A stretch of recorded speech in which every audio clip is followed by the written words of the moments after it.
Olá, no Desinformando de hoje, é claro, uma retrospectiva de 2025, mas feita pela agência Aos Fatos. Vamos continuar falando sobre letramento científico. E claro, né, a gente falando em festas tem que falar em comer, engordar, e vamos falar sobre essa história que comer à noite engorda.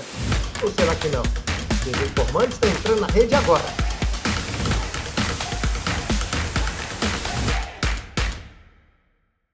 Olá, seja muito bem-vindo, muito bem-vinda ao nosso Desinformando. Estamos aqui mais uma vez para deixar você cada vez mais informado quanto a esse grande mal do século, a desinformação, fake news. Aproveite aí, dá aquela curtida, indica isso para os seus amigos, para as suas amigas, também para os seus inimigos, né? Para também ficarem espertos também sobre essa praga aí também, não é isso? Aproveita, né? Visita também os episódios anteriores que a gente teve em 2025, 2024, rapidinho, 15 minutos, a gente fica sabendo um monte de coisa legal sobre a desinformação e fica prevenido, vacinado contra isso. Nós estamos aqui no Democracia da Desinformação, no YouTube, mas também no Spotify e também no YouTube Music. É só ir lá acompanhar, você vai escutar tudo que rolou, tudo que passou nesses 2 anos. É isso, Desinformando está fazendo 2 anos. Não vamos perder tempo não, hein? O ano 2026 já começa quente, mas nós temos que dar uma revisada sobre o que aconteceu no ano que passou. Toca aí. Pois é, Diego, 2025 foi mais um ano onde a desinformação fez muitos estragos, não é isso? E aí você vai trazer uma retrospectiva de uma das agências que a gente consulta para a gente poder fazer o Desinformando, não é? Exatamente, professor. Uma ótima semana para você e para todos que nos acompanham. O ano de 2025 que foi demarcado, entre outras questões, principalmente pela ascensão artificial, sobretudo aquela relacionada à produção de vídeos que geralmente causam uma confusão danada para aquelas pessoas, para as pessoas de maneira geral, de conseguir identificar até que ponto que aquilo é real, até que ponto que aquilo não é. Bom, essa retrospectiva, né, como você já citou inicialmente, foi feita pela agência Aos Fatos, que é uma das nossas grandes consultoras, se assim a gente pode colocar, né, para poder trazer informações que foram checadas, se são verdadeiras ou não, que a gente geralmente traz aqui no Desinformando, principalmente porque as agências de verificação, vale a gente pontuar, não são donas absolutas da verdade, evidentemente, mas elas sempre conseguem dar um parâmetro para a gente do alcance que determinado conteúdo desinformativo alcança, que é o importante para a gente entender até que ponto pessoas acreditaram naquela desinformação. E hoje aqui, uma seleção de 8 desinformações que foram bastante visíveis ao longo do ano de 2025. Claro que são 8, né? E a gente não vai passar por todas, mas o que chama a atenção aqui é a variedade de temas que a desinformação atravessou. Desde operação lá no Rio de Janeiro, como foi agora no segundo semestre, até questões relacionadas à tornozeleira do Bolsonaro. Essa daqui é uma emblemática que dava conta de que a tornozeleira do Bolsonaro era radioativa, que era foi, na verdade, uma teoria conspiratória de que o sistema judiciário estava tentando matar o Bolsonaro e assim por diante. Enfim, histórias absurdas, mas algo que essa retrospectiva da agência Aos Fatos trouxe foi justamente a dimensão da inteligência artificial, chegando ao ponto O grande de. marcador, né, desse ano foi a entrada da inteligência artificial na desinformação, né, Diego?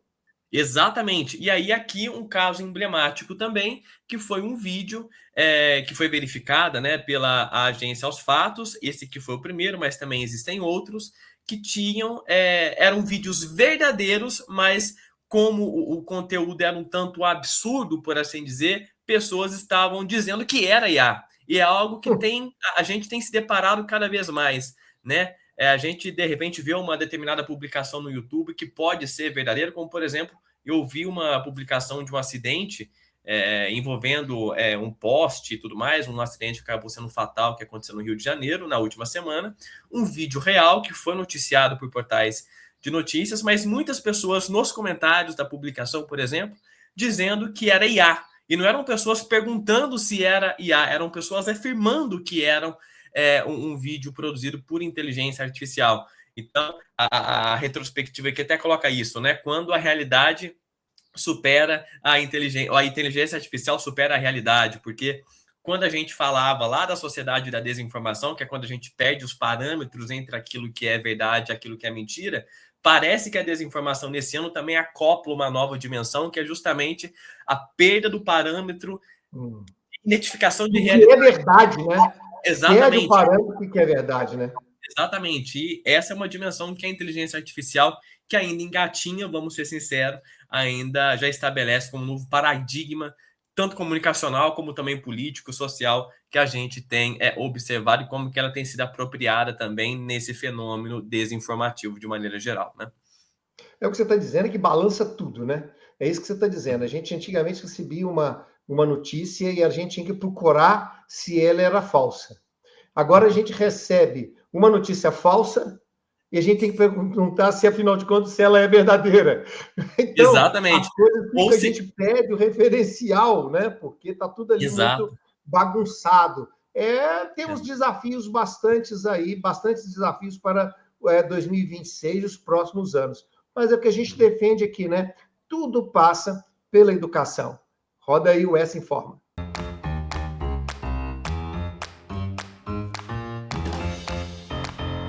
Então, pessoal, como você sabe, o quadro Essa Informa traz as pesquisas que falam sobre desinformação. Afinal de contas, aqui é um videocast, né, educativo, de letramento midiático, não só para a gente denunciar e falar sobre as fake news da semana ou do que estão rolando, mas tentar ajudar também a compreender, a tentar decifrar, a tentar perceber como que esse mal pode ser, através do olhar da ciência, ser diminuído, ser cada vez menos importante. A gente sabe que nunca vai desaparecer, como a gente defende sempre aqui, o fake news sempre existiu. Tinha outro nome, né? Fofoca, boato e todas as outras coisas que, de alguma maneira, conduziam, tinham algum objetivo político, econômico, social para essa desinformação. A internet vai e amplia isso de forma enorme, mas ela sempre existiu. Não vai deixar de existir. O que nós temos que fazer é a mesma coisa que a gente fez com a fofoca, com os boatos, né? Ou seja, a gente tem que entendê-los, trabalhar sobre eles, né? Perceber o quanto que a gente pode combatê-los para que eles sejam menos danosos para a sociedade. E isso é feito pelo letramento científico. O que você traz para nós aí, Diego? Dando continuidade, né, professora, à dissertação da Ludmila Kellis, uma dissertação vinculada à Faculdade de Educação da UFMG, no qual ela trabalhou com professor de biologia, né, em aulas de biologia, para poder tratar da desinformação. A gente já tratou desse texto de maneira geral há 2 episódios. Quem tiver curiosidade, é só voltar no episódio 99 do Desinformando, que vai ter acesso, né, a um comentário completo a respeito do texto, e agora a gente está destrinchando. E um desses destrinchamentos é a revisão bibliográfica que a Ludmila fez, que ela conseguiu identificar ali os principais tipos de letramentos que geralmente são tratados em pesquisas relacionadas às maneiras justamente de diminuir os efeitos nocivos da desinformação. Na semana passada a gente falou sobre o letramento informacional e hoje a gente vai falar sobre o letramento científico, que é o segundo tipo de letramento que a Ludmila identificou. O letramento científico, sendo bastante geral aqui, né, professor, ele diz respeito a uma consciência social, portanto, uma consciência por parte das pessoas relacionada à maneira pela qual a ciência é produzida, né? Tudo aquilo que envolve a produção do conhecimento científico, fontes científicas, a comunidade científica, como alguns estudiosos vão chamar, enfim, né? Não quer dizer, e aqui existe um equívoco muito grande que muitas vezes a gente se depara quando estamos falando sobre letramento.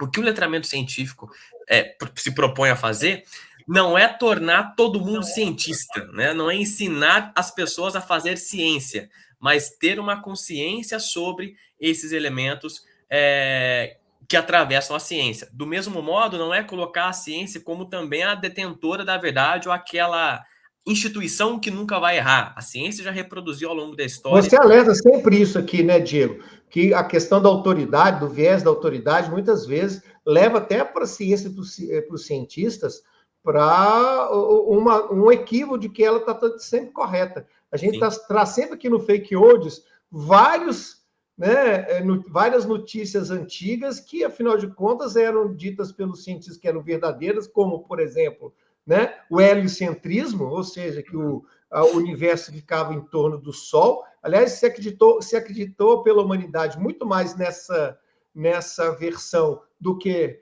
a versão, né? A versão não, sobre a constatação da ciência hoje. Então, não é exatamente a ciência que só o fato de falar que é ciência que ela está correta, não é isso, Diego?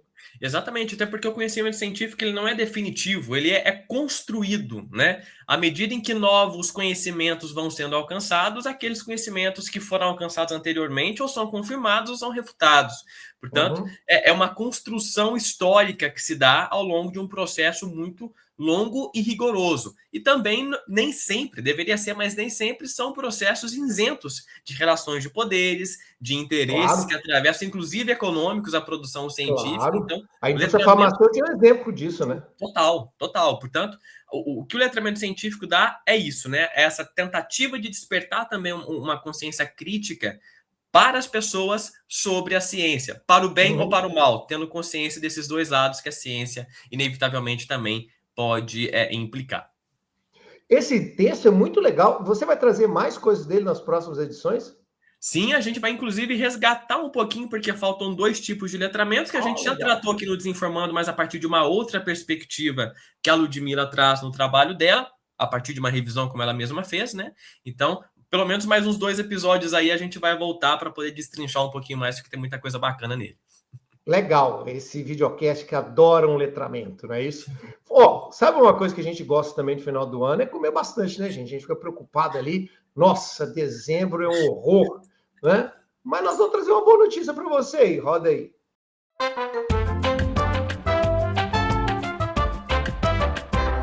Diego de Deus. Eu sempre pensei que a gente comendo à noite, a gente engorda.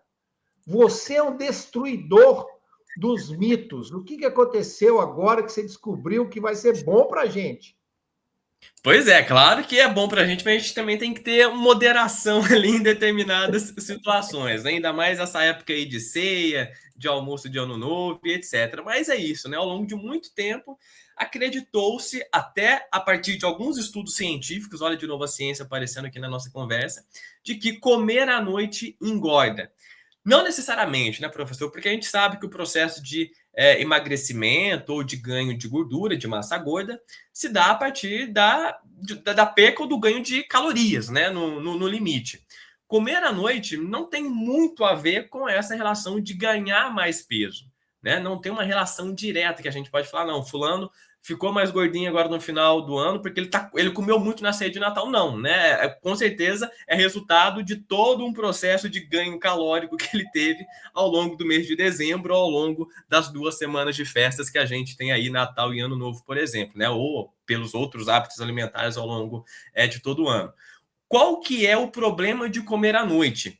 Geralmente, porque quando a gente come à noite, a gente está mais próximo ali da hora de dormir, a digestão desse alimento nem sempre é concluída antes da gente entrar no sono. Então, a digestão muitas vezes acontece no momento que a gente está dormindo, portanto, o sono acaba sendo atrapalhado, a digestão não é feita como deveria, por isso que geralmente recomenda-se alimentos mais leves à noite para justamente você não ter esse problema de digerir o alimento. Mas isso não tem a ver com ganhar mais peso, por exemplo, né? Muito mais uma questão de facilitar o processo de digestão do que necessariamente o ganho de gordura. Porque você vai dormir, vai parar tudo, inclusive a digestão, né? Isso não Exatamente. necessariamente vai fazer. O que se sabe hoje é que muitas vezes as pessoas podem, com que tem apneia à noite, Isso. elas têm uma tendência a engordar muito por conta da questão do metabolismo, né? Isso. Mas não necessariamente porque você comeu à noite. A gente não deve comer à noite por esses outros motivos, né? Não pelo Exatamente. fato que vai engordar. Bom, estamos chegando ao final. Aí, roda o nosso último quadrinho.